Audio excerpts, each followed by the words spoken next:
evening, everyone, and welcome again to Couples Talk. So, this evening, we're doing part two of budgeting. And as you notice, we started 7 p.m. We've decided to change the time to 7 p.m. because we got some feedback and we figure, well, why not work with all our viewers? So, we thank you, those who are listening now and those who will be listening later as we go further into our discussion. Last week, we spoke about budgeting and we spoke about what is budgeting, the importance of budgeting in a relationship.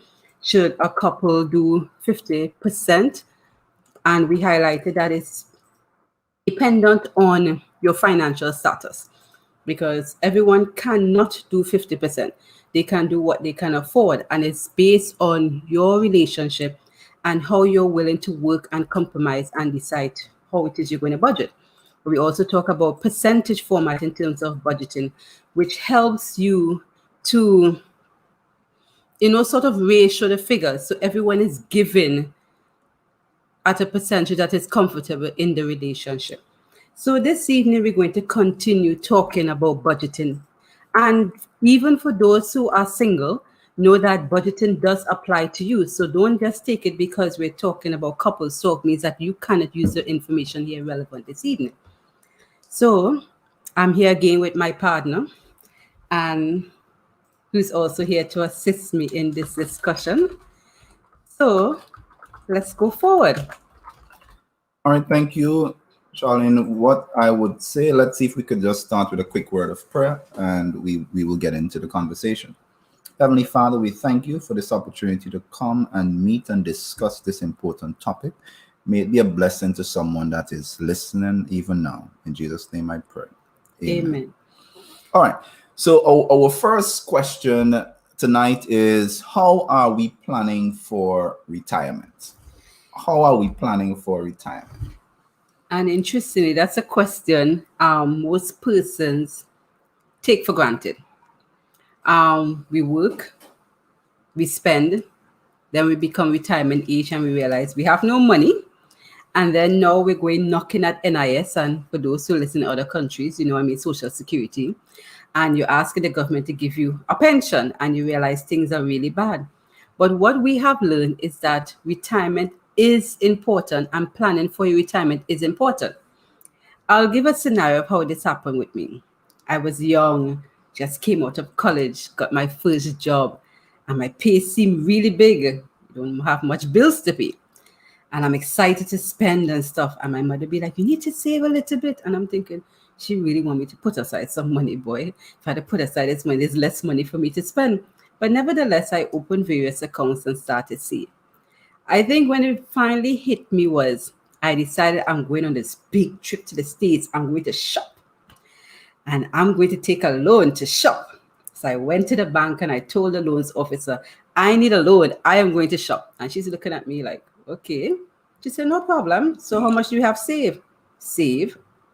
What do you mean save? I'm working. I have money. I don't need to have anything saved. I have plenty of money. I just need a loan. She smiled. She said, no problem. She asked me how much money I needed. I told her. And then when she was filling out the form, I realized the amount in the form was a little bit more than I asked for. So I said, what's the extra money for? She said, young lady, you need to save. She said, the extra money is going to open an investment account for you. I'm like, oh, okay.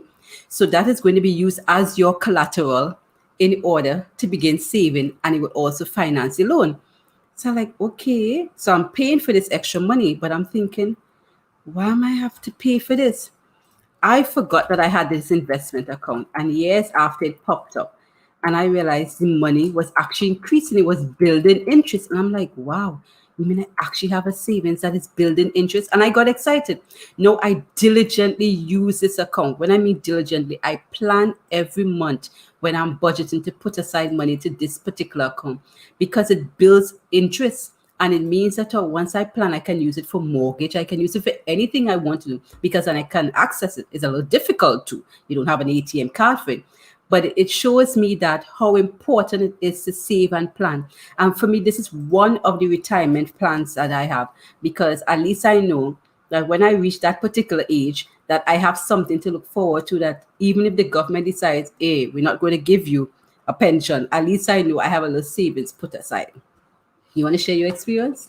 For me, I didn't start thinking about retirement until sometime in my 30s. And I think it's important to have good people around you, senior people that have experienced things in life that is able to share with you. For me, it came from Mr. Machu.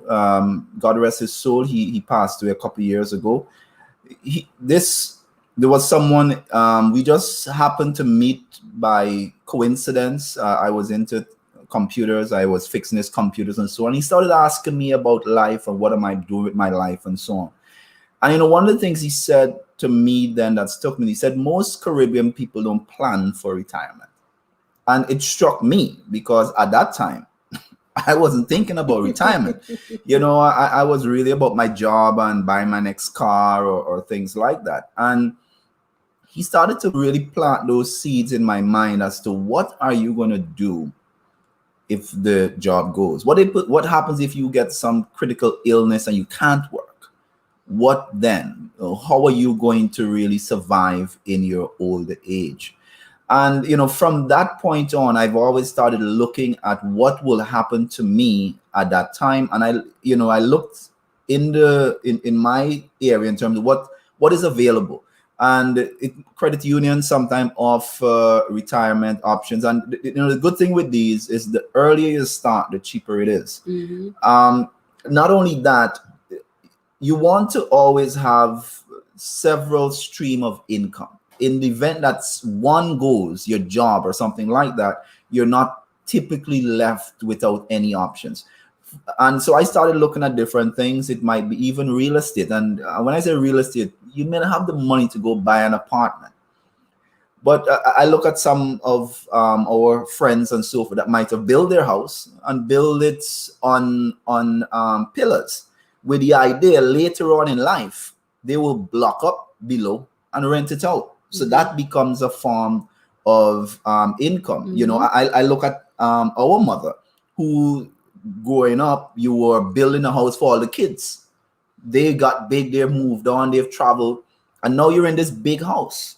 You could block it off. Yeah, you could block off part of it and rent out another half. So this might be a little farther down the road for some of you that's not there. You might still be, but the point is, I don't think it's never too early to start thinking about retirement. But the funny thing is that sometimes you're thinking of retirement before you are involved with each other. But what happens when you're now together? How do you now plan together for retirement? And another thing I find out something we don't think about much is like life insurance. Life insurance is not for you when you're alive. It's for your family. It's for the people that you're going to leave behind. And most of us don't like the idea of life insurance. It's like if you're debt. You're caught in debt, like you're telling me. But for us to really think about it, if it's one thing that is going to happen in life, you're going to die. You're going to die. You're probably going to need to pay taxes. All right. I mean, those are two things that's not going anywhere. So if that's the case, plan for it. We looked at different options. They have things like indemnity type of policies where it could pay you after you've reached a certain age. So if you die, your family member would get something, the lump sum. But even if you're alive, you could access that cash it out as part of what you really want to do. So I think these are some of the things that we want to think about it. And for me, it's never too late to start looking at it. I think as soon as you start asking yourself the questions, you start asking what are the options available, it's amazing. You don't have to start with a lot. And most people say, but I'm so broke. If you dedicate your mind to it, and one of the things we've seen, if the money is there, you're going to spend it. So take it out. Take it out, and you would be amazed. If you've been accustomed to living with $2,000 and then, God forbid, it cut down to $1,500, you will find a way to survive with that $1,500. All right. So that's my contribution there. For those that are on, if you have any questions, just ask it in the comment section, and we'll look to see how we could address those, or even after the video, we might look at that as part of continuing that. And thanks for joining us, Dale, on the comments. Our next question is, how much debt is too much? How much debt is too much? Sean, I'll let you start out here, because this is a touchy topic for me, because I have one that have had a lot of debt. I like to spend. I always believe that the credit card was my money. Yes. And the people give me this to spend. So I love that thing called the minimum. What? I don't know. It's a minimum charge. I have no idea. You spend 10,000, but they tell you can only pay 200. You can pay 200, and that's fine. And I not realizing I'm paying 200, and I get in X amount of interest, and sometimes I pay late. So I get $50 interest. I get another $50 late fee. So when I'm paying 200 on my $10,000 bill, it's really 100, and I'm paying it forever. And I'm just living in interest, and I'm never coming out. But it's touchy for me, so I'll let you go. I'll let you go, Sharlene. Okay, in terms of debt, that has always been a scary thing for me. Not because I've been in debt, was because I grew up on meager finances, and not having much taught us to budget and balance the little we had. So when God blessed me with a little bit more than I had as a young person, I was still afraid to put myself in that situation. So I have always been fearful of debt. I remember the first time the bank gave me a credit card. I didn't ask for one. They found I was too active, so they gave me a credit card. And every month I would pay off the credit card.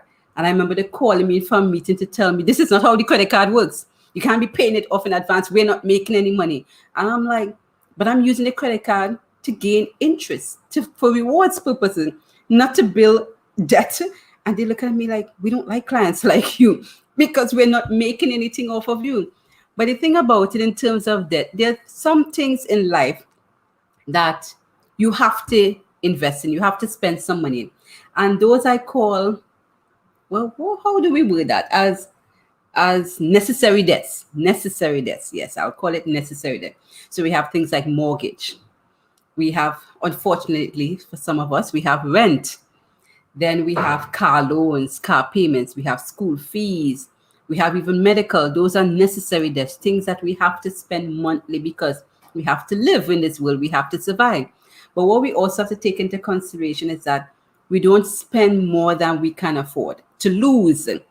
You want to have a mortgage, but you want this big house. Do you really need that 4-bedroom house? I mean, you're paying a loan in a 4-bedroom house and you're only using 2-bedroom because you're expecting guests. I mean, really, how often is a guest going to come and stay in your house? You can put them on the floor in the living room. That way they don't have to stay too long, and it saves you some money on the food too.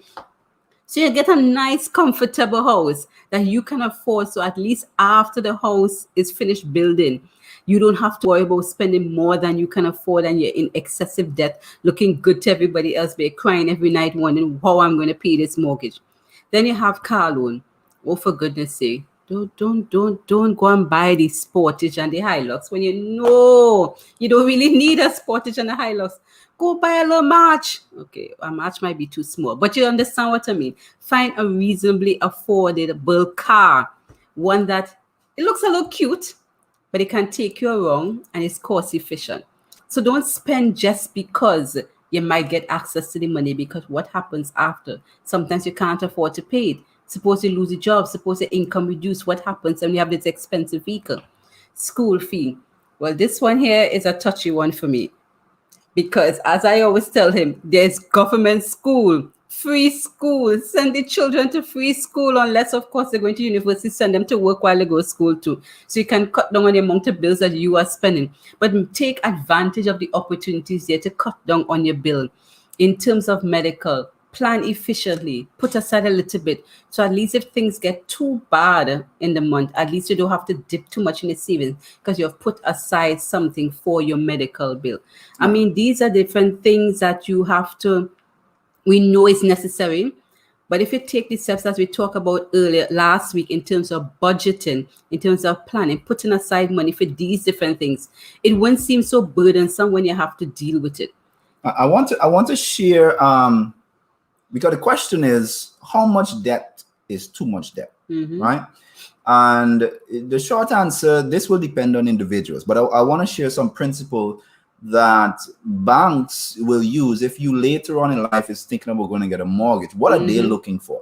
I want to share an article with you, and this one is taken from In Charge Debt Solutions, and many of them will be along the same lines. And this is what they say clearly. It says there's a language that's called debt to income ratio, right? So that is debt to income ratio. So it's really trying to calculate how much debt do you have based on your income.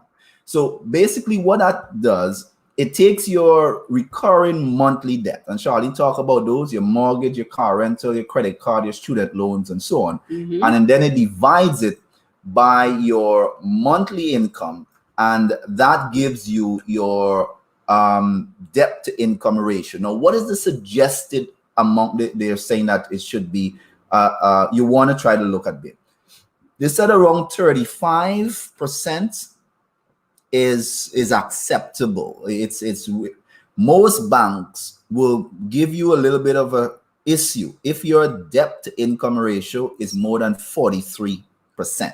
So let's make sense out of that. Let's assume you get paid $1,000, and you're in terms of your rent and your car loan and your credit card and so forth. Let's say it's $430. That means you're left with somewhere about $570 to pay all the other bills. If you're now going to get a mortgage, you might find it challenging, where the bank might consider you as too much of a risk. And that means also when emergency comes, you might have some challenge there. And that's what really you're looking at. So there's not an exact, and some of the things you can't change, but some you can. And I found out that even with credit cards and things like that. But and Charlene made a point, and I want to just touch that point quickly before we move on, which is this: let the credit card work for you. If you're going to look for a credit card, try to find one that gives you points or rewards, especially cashback. That's like the best. So if you have a credit card that gives you cashback, don't wait until you're traveling or special things that you're using the credit card. No, you're cheating yourself. If you already have the funds, meaning you're going grocery, you have the funds in the bank, don't use your links. You're just wasting money. You're getting charged for using your links. Use the credit card that gives you cashback and immediately transfer the money and pay it. So you're now getting free money. We don't get that very often. So if you have a cashback credit card, use the credit card to spend for the things you already have the money for it. It wouldn't make sense if you're spending it just for you to end up in debt and being paid late fee. But if you don't have the discipline, I don't always have the discipline. I'm sorry. And that's why I have Sharlene. Sharlene really is the one that keeps me the credit card. And then she asks me, "Do you need it? Sleep on it." You know, that's usually a good rule too. Yeah, sleep on it too. If you could give yourself 24 hours and you still find you want it, maybe you can do so. But just try that. Like, I want to buy this is a credit card item. Wait 24 hours. And if you find that you still want it, maybe then. All right. This is a question you put in, Sharlene. Yes. I read it and I wasn't really sure what you were trying to share with our audience here, but maybe you guide me and I could contribute. So how should I allocate or distribute my assets? It's basically highlighting or breaking down what a budget sheet would have or included. So when you collect your monthly salary or allowances or anything like that, any fund you collect monthly, you want to be able to allocate them to different funding. So we talked about savings account, health insurance, retirement plans, those different stuff. So it's just a reminder for those who may have missed the last video that when you have your money, allocate or distribute accordingly, but don't keep all in one bank account. As we mentioned, you see when you have it in that one bank account and you swipe in that card to do everything, trust me, you're going to spend more than you think you have, because every time you push in the card, you think there's money. But when you allocate or distribute accordingly your assets, it's going to work for you. It's going to help you to save. It's going to help you to plan forward. And we always have to remember that in everything we do, in order to make sure we're not in debt, we need to keep planning. You see, without that planning mechanism, you're going to be in a lot of trouble. So the question was just to remind us of how important it is to put aside money and put aside whatever little you have just to make sure that you are secured financially. Oh, I understand the question now. And that's, you know, I was reading a book this week that's called Profit First. And it was more geared towards business, but I saw the application of it in personal life. Can you look for a second how you eat the week you get paid? You're buying, you're eating out, so on. Consider how you eat the week before you get paid. What they call it, trust week? Yeah, man. Some you go and knock up something in the kitchen, like you have a little rice and you put it with something else and you make up something because. So what you find is if the money is there, you're gonna spend it. It just gives you the impression that you have a lot of money. You have a lot of money. When most of that money is already accounted for. You already have certain bills that are supposed to be paid. So I like that idea. Try to avoid having one account. Have an account for particular things. If you're going to be, and do it as quickly as possible. As soon as you get paid, pay the things that, and I want to put that plug for the book I read, Profit First. Try to assign the amount that you need to invest or save first. Well, from us as a Christian, I mean, that doesn't include tithe and offering. That's God's money. You take that out. But try to see if you could assign a certain amount of your money, a percentage, to saving or investing. Much better. If it's 5%, take it out first and put it in another account. If you're afraid of the banks, there's always the credit unions. Yeah. So just to reassure you, bank isn't always your first option. Susu's a touchy topic this time around. We know. We're not going to talk about Susu. Susu doesn't bill interest. Yeah. Well, I find there's some Susu these days that appear to be billing some serious interest. But we're talking about trying to save that or invest in it in a safe.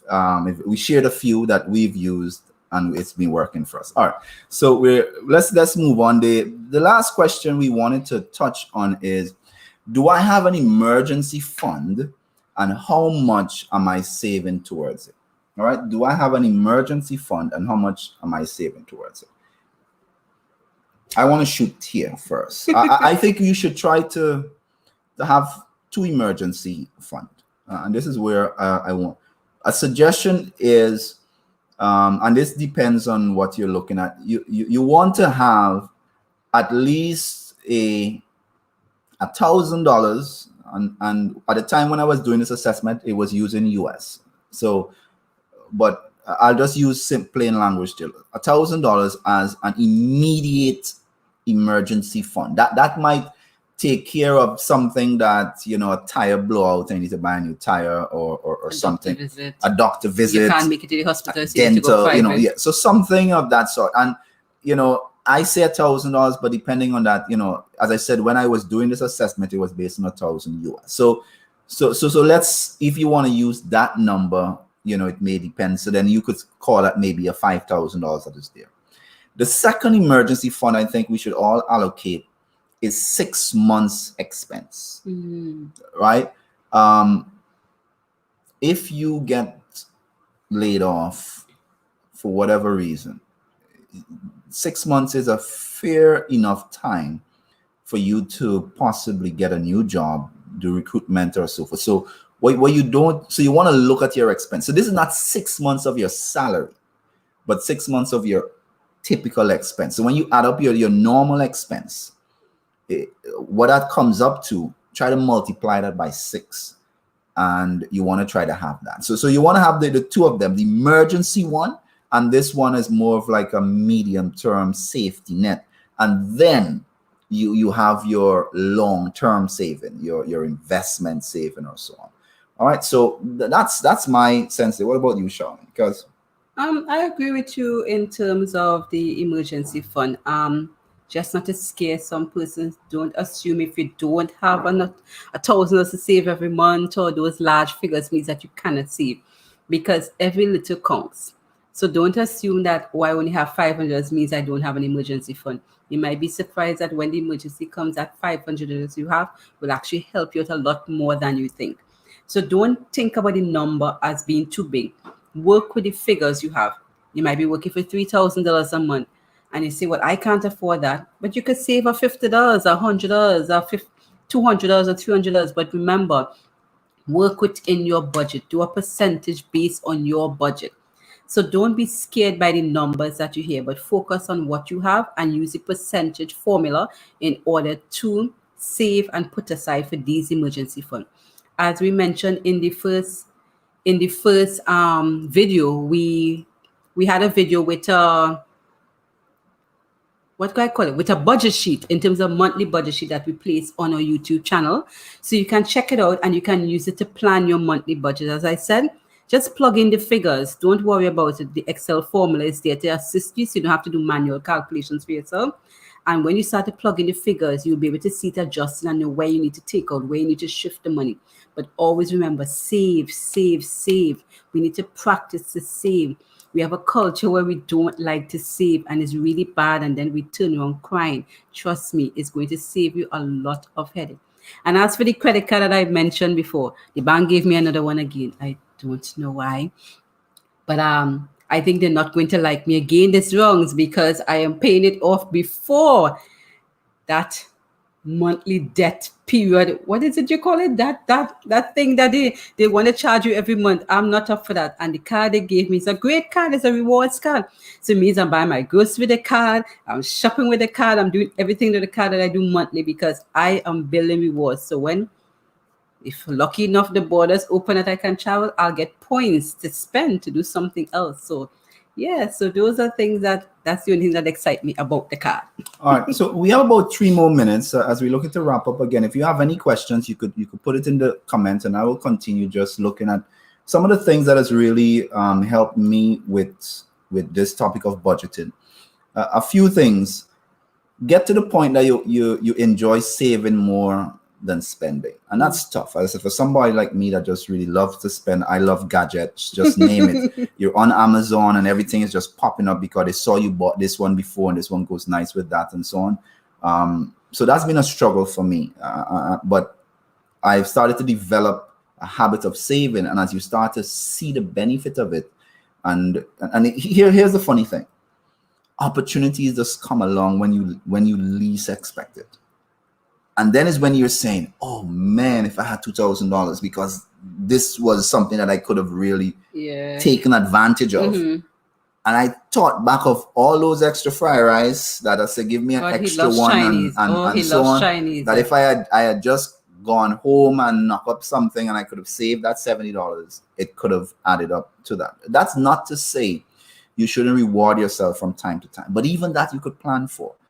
So for me, a safe number to start with is 5%. You're not going to miss it. If you're working for $3,000, 5% is $150. You're not going to die if you put aside $150 and stash it. You know, some people spend that in just the things that they will do or so forth. So take it out early, put it aside, try to invest. And I keep getting back to that word because there's a difference between saving and investing. If you're saving and you're not gaining any kind of real returns on it, it's not doing much for you.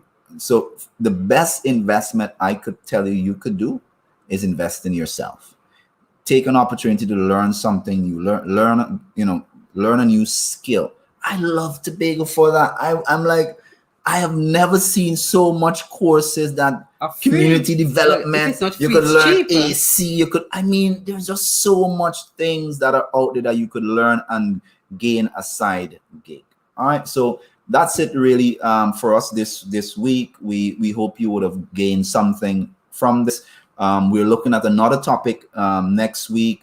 We would also ask you if you have any ideas, any things that you just want us to discuss or so forth. Feel free to let us know. Sharlene, any closing thought for you? Just remember how important it is, as Joshua mentioned, to save and invest. And we thought this was a important topic to start off with because it's something that we take for granted, either as single persons, in relationships, in various aspects of our lives. So as I mentioned before, this is not only for couples, it's for any individual who is of age, who is controlling some sort of finances. So I hope that you learn something from our videos. And I can't wait for next week when you could join us for a whole new, fresh topic. It's not going to be on finance again. It's going to be on something a little different. So just tune in, 7 p.m. next week, Thursday. That's our new time. And we look forward to seeing you there. All right, I must say just before I leave, just someone that understands social media, if you're watching this and you're there, you need to like and subscribe. YouTube, Facebook, yes. So YouTube, share it Facebook. with a friend, like and subscribe it so that we continue to build in this channel and we continue to really make good content that we think meaningful for us. We're no experts on anything here. What we're doing is we've gone through some things and we've made a lot of mistakes. So what we're sharing is like the mistakes that we're learning from, that we just hope that you could connect with some of the things we're discussing and we could have a good conversation, because this is not no experts here. We've just gone through we've made a lot of mistakes. I've maxed out a lot of credit cards and I had to take out loans to pay off the credit card and take another loan to pay off that loan, and I'm still paying loans, so I'm still in debt and I'm looking to get out. But what I'm seeing, that there is light at the end of the tunnel. All right, so that's it for one. So just before, I see Erin is just sharing a few pointers just before. She's saying salary deductions help. Once your company can facilitate it, it will help you to save. And that's a wonderful actually, yeah, it's true. That's actually what I did with my first job. Yeah, I did salary deductions. I forgot about that. Oh my, thanks for bringing it up. Yeah, I did salary deductions. So all the money came out before it hit the bank. So it really, I never saw my full salary for years. I didn't even know what my first salary looked like, because everything was taken out as I got paid. So it really helped. All right. So thank you again for tuning in, and we will see you in the next one. Okay, bye.